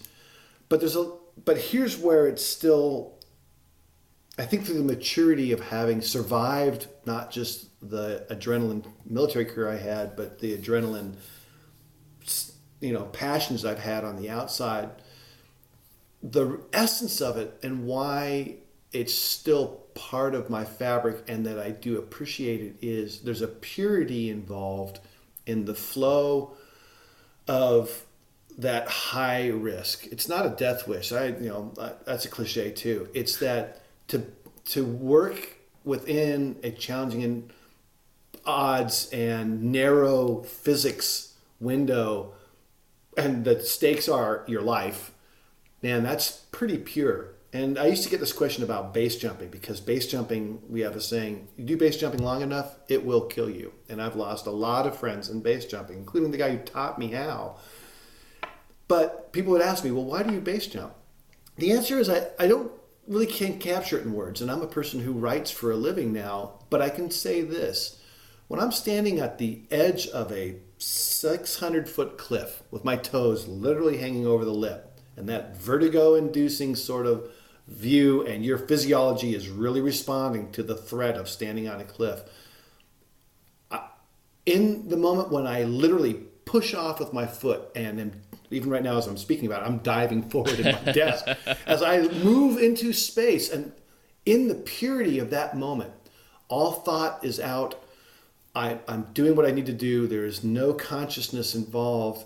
It's tantamount to meditation and a lot of Buddhist aspects, and I'm a Buddhist, and so maybe this is why it resonates with me. In the purity of that moment, I know why it is that I base jump. And now, I don't want to die base jumping because I finally get to live with my wife, and we enjoy time together every day. And we have an agreement. I don't do sub-terminal cliffs anymore when I base jump because those are more likely to kill you than other types of jumps. But so I speed fly, and that's, somewhat high risk, I guess. But I like to say it's less high risk than riding your mountain bike downhill at 35 miles an hour, because you go from being upright to broken clavicle in half a second on that mountain bike. And for me, flying a speed wing, I think I've got it odds. But I know what's coming, and I know what the winds are doing, and I'm in the mountains, and I don't fly under certain conditions and all that stuff. But for me, there's a lot of purity involved in those, and actually pushing yourself that way and taking that risk. When I was dealing with PTSD and the challenges of the things that haunted me, that I've become more at peace with now, it was better than drinking or medication. Mm-hmm. It really is. I can And imagine that being the case. yeah, it's a way to push yourself and listen, when I was writing the book Alone at Dawn, and I tell the story sometimes, the week I spent writing John's death was about a week to write a handful of minutes, and I'd been to the video so many times, and I would think about what he did, and I would just leave my house in the mountains, and I would rage against the mountain. I just want to burn the world down. That's the rage that's inside me that I still have sometimes. This type of activity, back to our question about high-risk, adrenaline-fueled activities, is a pretty healthy way for a human like me and many people I know to keep in balance. And now that you point that out, I was doing some research on you, and I saw this video on your website. It's for the Special Operations Warrior Foundation, in which you basically beat the Guinness World Record for the most base jumps in 24 hours, and you end up doing 201 base jumps, I believe, off a bridge in Idaho. It was one of the craziest things I've ever seen. Can you talk about the activity itself and the logistics behind that? Yeah, well, so, for me, it was a way to combine two things I was very passionate about. At the time, I base jumped every week. There wasn't a week went by unless the weather was completely socked in or winds were howling that I didn't base jump. With something I felt strongly about, which was this foundation that provided college educations for kids of American Special Ops forces who had lost a parent in Special Ops. And I knew if I did this world record, you'd get a lot of national and international press, and I could raise money. And so I could combine these two passions. And so that's what I did. It took a year. And again, it goes back to, not taking no for an answer. Oh, we're not going to let you do this. Well, why? And so I worked that all out and put it together. And so I had a 40-person support crew to do this thing, a 60-ton construction crane parked on this 584-foot bridge over the, or 486-foot bridge. It's been a while since I've been up there jumping. And, and I had jumped off that bridge, a couple hundred times already. And so I knew the bridge, and I got some of the best base jumpers in the world to come and support me and pack, and we put this team together, or I put this team together. And like everything I've done in my life that was ever successful, it wasn't me. I'm the guy who did the jumps, but it was a team of people. My son, my brother, nieces, some of the best friends I had in the world, base jumping buddies, people all converged to do this great event. And it was cool, and for me, the big thing was, because base jumpers are crazy. I don't mean to diminish the fact that we're not maybe quite right, but, I had to tell everybody, today is not the day to try and do a quadruple gainer off the bridge, because if you die during my events, it takes the focus away from the kids we're raising money for, and it's like tragedy on bridge, and that's not what we want. Now, in the first 3 hours, my crew almost killed me 3 times because, I was burning through parachutes a lot. I had 24 parachutes, and these are, packing a base parachute is a technical pack job. It's not like a skydive parachute. Not that you would know, obviously, but a skydive parachute, you shove it in a bag, close it up, it's going to open. A base rig is not that way. If it doesn't open exactly right, at exactly the right time, every time, in exactly the right orientation, you die. Okay, so that's bad, right? And I got ahead of the power crew because I was jumping so fast, they couldn't keep up with pack jobs. And so I had some malfunctions. I'm like, okay, we took a 2-minute pause. I'm like, everybody stop. We got to talk about this. And so we reset, and away we went, and I still ended up breaking my arm like at hour 8 or something. Mm-hmm. And but it was a brilliant event for me because it brought all these people together. We've got great awareness, and it was, I like personal challenges. I like doing things that I find very, very difficult. And that was in a phase of my life when those were more adrenaline-fueled things. Now, I'm sort of redefining myself as a writer, which is a way to,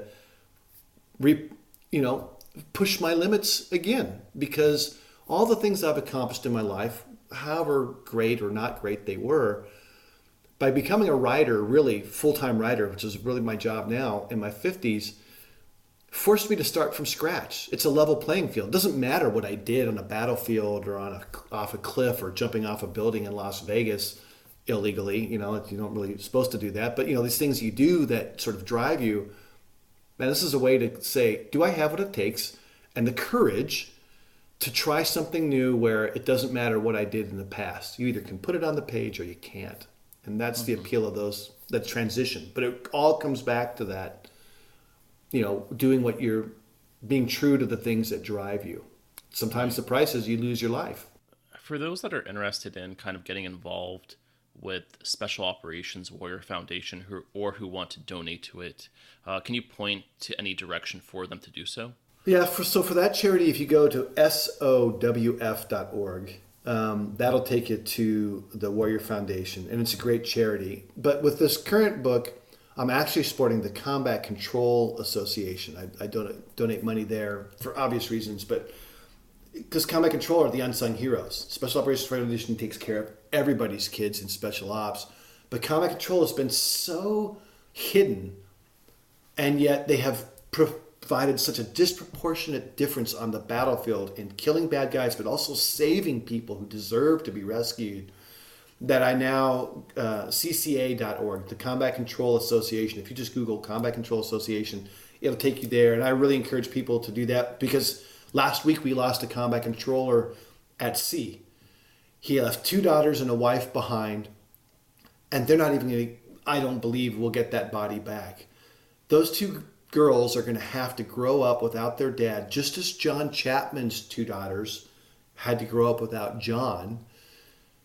And so I really encourage people to go to CCA.org or the Combat Control Association, because, you know, these great individuals who are not just deadly, but are humanitarians. Listen, when you have a civilian catastrophic event, you don't call the SEALs to come rescue you. You call Combat Control. You don't get Green Berets or Rangers to go. Combat Controllers come to New Orleans to airlift people out and coordinate the rescue for moving aircraft around and bring people on.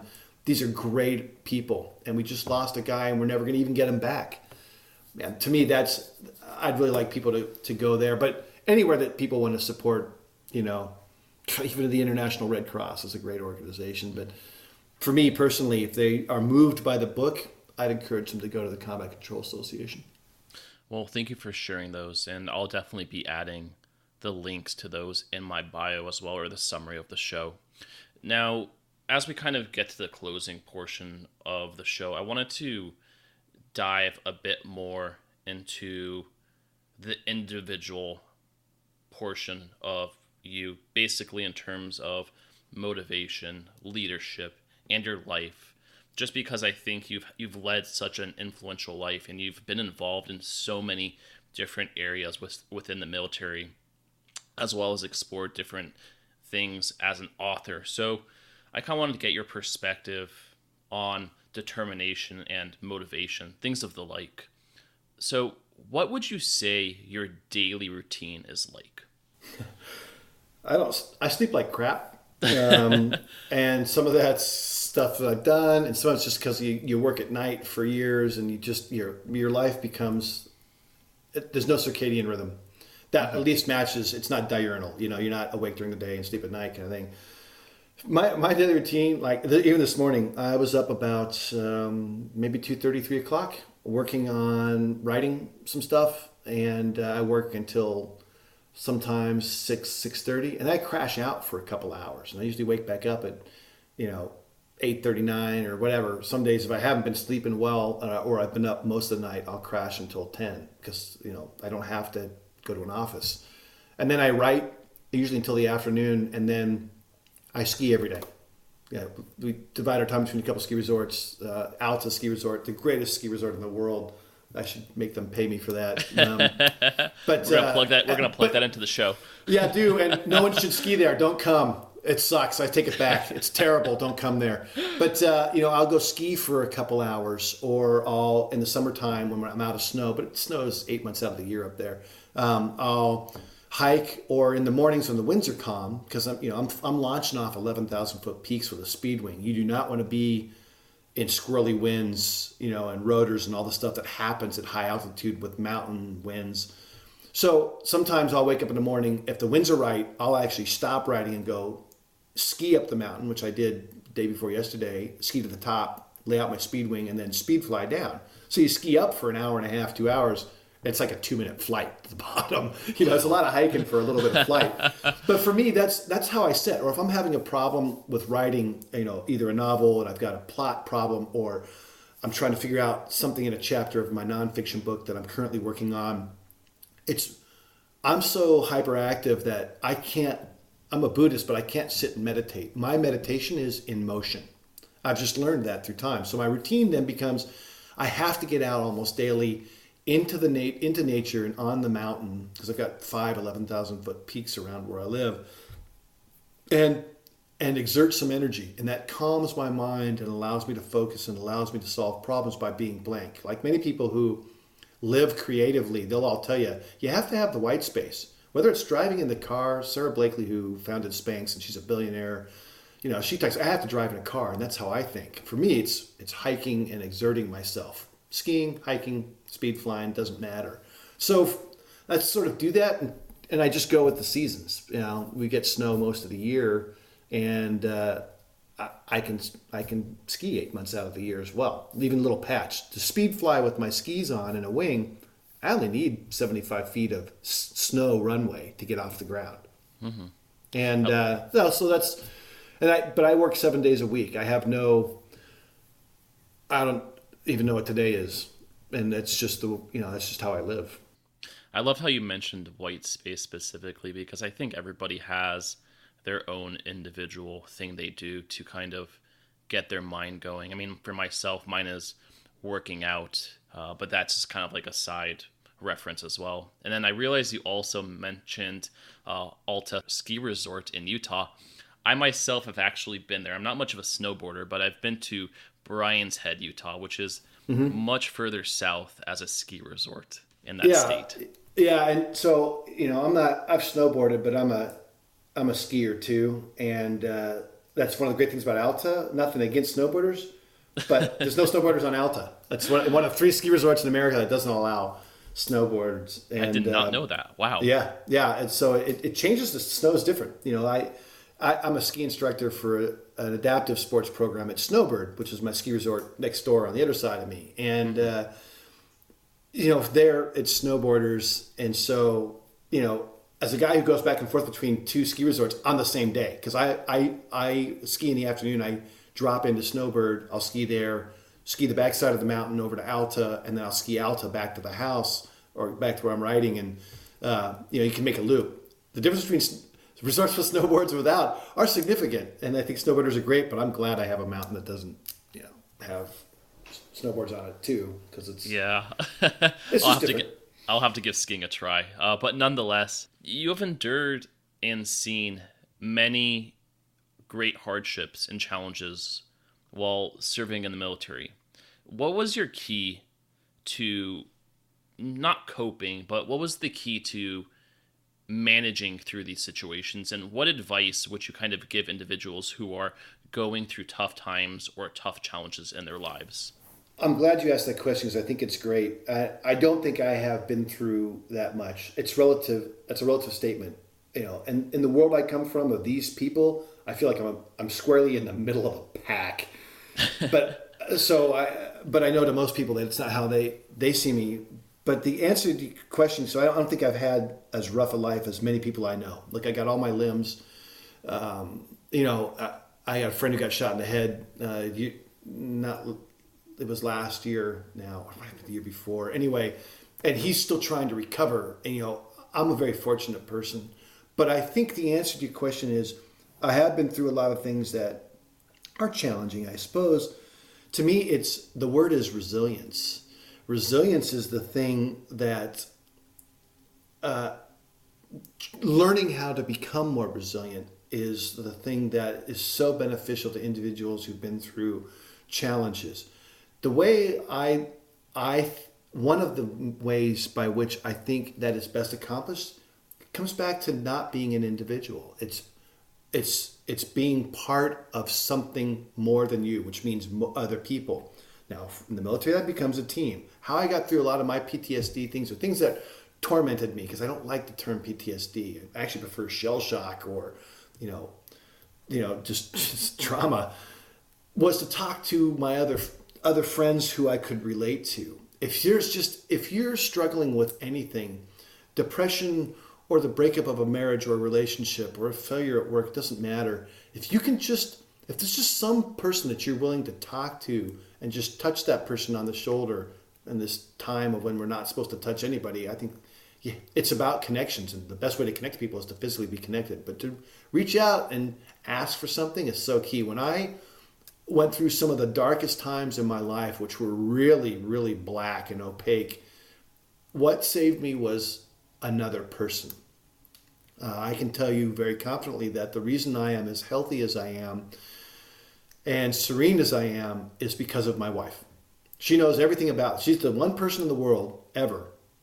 We've all had previous relationships, but my wife is the one person who knows everything about me. And if you don't have that person, you have to find somebody else. I hope you can, whatever people are doing, because that's where you'll find salvation. Because the other thing that I think happens when you do that is your problem is shared, it becomes lessened, and in the process of doing that, you'll realize that you actually had value for that person you reached out to. And you're giving something back just by sharing and taking the risk and being vulnerable yourself. Mm-hmm. That doesn't sound very special ops badass, but it happens to be how I view the world. It doesn't have to be, and I think that's incredibly well put. So I really appreciate you sharing that tidbit of information. You mentioned the word serene. So I have to ask, what does serenity mean to you? Serenity for me personally is when I'm immersed in the outdoors. I'm one of those people who never felt at home. There's only two places I feel at home. In the mountains and the deserts of where I live in Utah and Australia. Strange as that may sound, happens to be true. And so serenity for me, I have the only place I've really found serenity happened to be in those two spots on the planet. And I've been a lot of places on the planet. And so serenity for me is when I am in that and I out in that environment, immersed, because you're not separate. It's like, oh, I'm walking in the world. You're all connected. That is the essence of Buddhism. When you look at a star at night, it's X number of light years away, Alpha Centauri, but the light that's coming from that star is directly connected to your eye. It's 100% connected to you. So everything's connected. So being out in that world and just feeling the world and being with it and part of it in the mountains for me, in a place that I feel a lot of love for, and the animals that are out there and the trees that we have and everything that we do. To me, serenity is when I get the chance to do that. And I'm fortunate enough to not be dead and to have come back home to a state where I really came from, that I can walk those mountains, that I feel fortunate. And man, I hope everybody gets to find that in life. Wherever it is you find, you have to find that thing that you find most appealing and keep immersing yourself in it, because you'll find that breaks down the walls and you'll realize you're not separate from that place. You're all part of it. So that's a winding philosophical, I apologize. No, I love it. Answer. Absolutely love it. So I'm not sure how familiar you are with Jocko Willink. He was a special forces operator, and he now hosts his own podcast called the Jocko Willink Podcast. Yeah. But he talks a lot about discipline versus motivation when aiming to accomplish a goal. And I kind of wanted to get your perspective on that as well. So I don't know him. In fact, somebody had introduced us via electrons to maybe go on a show. So I talked to a producer, and then they never wanted me on the show. So he was a SEAL. So I think that had anything to do with it. Maybe I just wasn't a good fit, probably. And his, I haven't read his books. I haven't listened to him, but just a snippet here as I was sort of researching who he was. It's about extreme. Extreme is a word that he throws out a lot. Ownership is the word that he, I think, typically combines with that, which I think is a legitimate way to go about that, because discipline and motivation, those things are tied together with taking responsibility. I've learned, I think my reality is very different from that. I've actually taken, having been a very extreme person, both in the types of things I do and the career I had, I now view the world differently, which is much more Buddhist again, which is all things in moderation. There is a balance to things. I don't believe in extreme anything truly anymore. I think it's finding peace comes through balance, and even success for me, the way I go about books. Now I work 7 days a week and I work really hard and I have a sleep pattern that sucks. So since I'm awake, I get up and write. I am disciplined. I keep writing. My motivation is to accomplish my goal. But to me personally, it is finding a balance between those things. And I think anyone can do this. It doesn't matter what your job is. You could be, say your name is Susan and you're an executive for $100 million company, or your name is Bob and you drive a garbage truck. It doesn't matter. You can find a balance in your life and peace in your life. One of the keys to doing that, don't turn on the bloody TV. That is a passive activity that doesn't develop you or advance you or help you think, because you're passively receptive. That's why people pay millions of dollars to put 30 seconds on a television commercial. They know they can get you. To find your pieces, it takes active thought and planning. And I think that's back to perhaps that's what Jocko talks about. Because I agree, discipline and motivation are key to that, and taking ownership for yourself. My way of doing that is just, as I said differently, but it doesn't matter who you are. You just have to actively decide that's what you want to do. Hey, I want to accomplish something. Even if it's just writing a poem or getting a date. Mm-hmm. You have to make a plan. And it doesn't matter what the plan is. The plan will change anyway. Just make one and then take the first step. So my next question was actually going to be, what advice would you give someone wanting to take charge of their life and to take initiative in the things they do every day? I think you kind of answered that in the sense that you have to put a plan in place and that you have to take the first step. I think that's really the key point. Taking the first step, taking that leap of faith, and putting one foot in front of the other. Would you say that kind of applies to that question as well? I do, because I think I would add two things to that.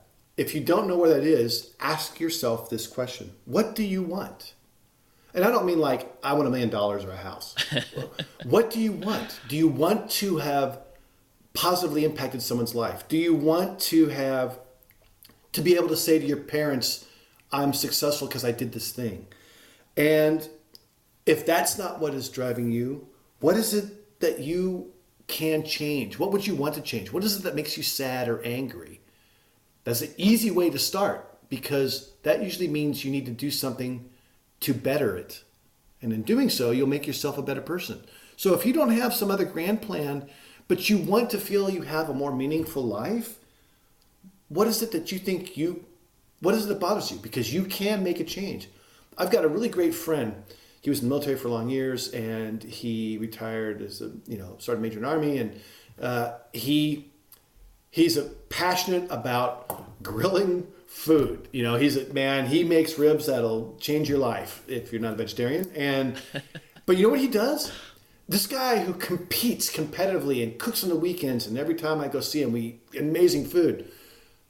He volunteers at food kitchens. And you can go do that. If seeing homeless people bothers you, go do that. For me, I'm very committed to America's military, right? That was my passion. And I feel I can still make a difference. And so that to come back is ask yourself the question, what is it that bothers me that I feel personally about and is around me? And then just make a phone call. Call the soup kitchen. Call a rape crisis center. There's a lot of things you can do. Help with, I did junior achievement for a while. Now I prefer to be skiing, and I teach skiing to people with disabilities. I'm really passionate about that. Believe me, I get a lot of energy. It's like to take a 10-year-old kid out. This is just to give you an anecdote for me, but this is an example other people can use in their own context. I take a young kid out skiing. There's this kid I really like. I won't say his name for privacy reasons. And he skis in a cart ski. And he's tethered, I'm tethered to him when I've got him. And then I can let him go on certain slopes. And he's skiing by himself. It's hard to be a kid. And when you're a kid with a difference, kids make fun of you because kids really know how to be cruel. To see this kid skiing by himself, where you're doing this thing listen, skiing is cool, right? That's what cool kids do. To see the transformation from the morning to the afternoon when we're done skiing, where he's like, I skied by myself. I'm a cool kid. I'm telling like, dude, you're ripping it. Like you are, it's so cool. Like I can't keep up with you when you're skiing. And to see that change, for me, that's where it's like, I always tell the other people who run Wasatch Adaptive Sports, which is where I ski at Snowbird, I say, every time I come here and volunteer, I feel so selfish. And they're like, why do you feel selfish? I'm like, because I get more out of it than the kids. Man, it's like, I get so charged coming back when I watch this 10-year-old. And now for that kid to go back and say, the confidence that comes from that, you never know what might change someone's life. I don't even know if I changed his life. He changed mine, and do that. That's what I would offer to your listeners. Go, it doesn't even have to be volunteer work. Write a poem. Put it in the world, man. Do it. Wow. I absolutely love that answer. Last question for the show. In closing, what would you most like to tell people that no one ever asks about? Writing. This is what I've learned. People always ask, how do you get an agent and how do you get a publishing deal?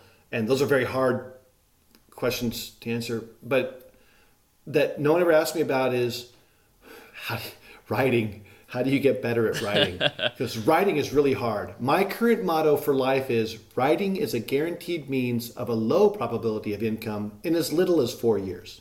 Because it is about just putting yourself down and doing it. And so the question I never get asked is, how do you learn to write better? And I'm not a great writer, and my advice isn't great. And I recommend Stephen King's book on writing. It's the best book on writing ever. It's even the title. Is I never get asked, man, I produced the New York Times bestselling book. I believe I'll produce some more, I hope, anyway. I work on it every day. How do you get better at writing? And the answer to that is you just have to keep writing. And I know that's cliche, but if you want to be a writer, write every day. Whether it's on the metro, at lunch, you just got a notepad, or you're an iPadder, or on your phone even, and thumbs, because it's the modern generation. I never get asked, how do you become a good writer? And I think that's how you do it. And reading, you have to read all the time. Again, that goes back to turn off your damn TV. Don't watch TV. Don't do it. Read a book. Even if it's a comic book, read a book. Really sound advice. I like the idea that you always have to commit yourself to what you're doing, whether it's reading, whether it's writing, whether it's producing, no matter what it is. I mean, to improve, you always just have to dedicate the time and repetitively do that task over and over to get better at it. That's the only way. There are no shortcuts in life. That is the secret. Just keep doing it. But if I could add one thing to that, Tesha, before we close, it's not a chore. Don't look at it as something you must do. Do the things that you find that will help you improve as a person, that you find serenity in or take satisfaction from. To me, therein lies it, because otherwise it becomes a chore. Like your outlet is working out. How many people do you and I both know that I don't want to work out today? I hate working out. So you just can't make it a chore. I would just add that to those very great words you threw out there. Well, Dan, we're already almost on the 2-hour mark, and without a doubt, every single minute has been absolutely worth those 2 hours. I know we talked a lot from your 30 years experience in the military, your experience as a combat controller and special tactics officer, to your experiences in Operation Gothic Serpent, to your books, which were Alone at Dawn, as well as the Battle of Mogadishu, as well as some of your advice when it comes to just general motivation. So, I absolutely appreciate every single minute of this, and I really appreciate your time to share all of this with my listeners. Well, Tesha, thanks for having me on. And at the end of the day, time is the most valuable thing. It's the great equalizer. You and I and everybody else we know and don't know, you only get 24 hours a day. So to share some time with people is always a gift. And Man, I appreciate your interest in reaching out, and it's been my pleasure. Thanks for having me. Thanks again. Yeah, take care. Bye. You too.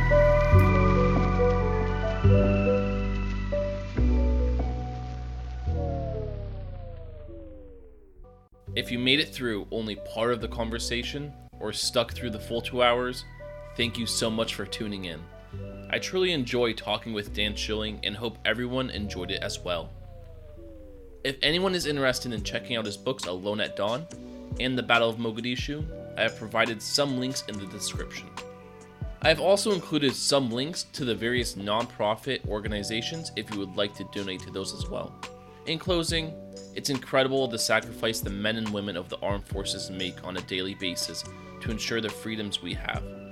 It's also incredible to be able to read the first-hand accounts of those who have served and about each of them on an individual level. Thanks again for listening, and if you enjoyed the episode, subscribe on iTunes, Google Play, Spotify, or your favorite podcast hosting platform and drop a comment. Stay tuned for more episodes of the All Things Interesting podcast, and have a good day.